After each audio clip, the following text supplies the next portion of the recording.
Labadiena, regbio mėgėjai, sveikinamės su jumis iš Šiaulių. Čia visai netrukus Baltijos top lygos mūšis Vairas Kalvis Jupoja prieš Kauno Ąžuolą. Rungtynių pagrindiniai akcentai, oras ir komandų kantrybė, gal plačiau apie viską. Nieko, tiesiog sakau, kiekviena komanda savaip. Vieni ant sausos stipresni, veiris greitesnis, rankos miklesnis, kiti stipresni, kai šlapia, automatiškai pasai trumpėja. Daugiau fizinių darbų, kai reikia gaudyti keltis, tai gal mums čia stipriau toje vietoje. Nerezultatyvios rungtynės, kiek daug buvo akcentų prieš rungtynes apie gynybą ir kas geriausiai veikia joje? Pirmiausia, viskas nuo to prasideda. Mirtina gynyba. Neleidi iki tol, kol priešininkas pradeda klyst, tada taškai savaime ateina.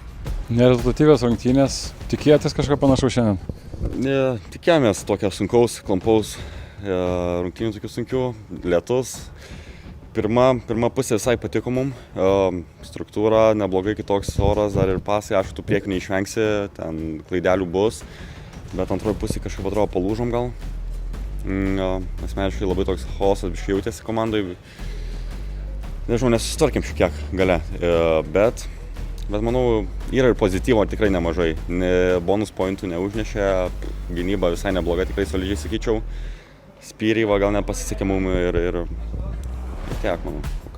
Sutiktum, kad tas visas aplinkybės, oras labiau buvo Vairo pusė šiuo atveju, jums palankumo nebuvo to klausimu? Ne, abiem komandom tas pats oras, nemanau, čia tiesiog sprendimai, kaip sprendimus priėmėm.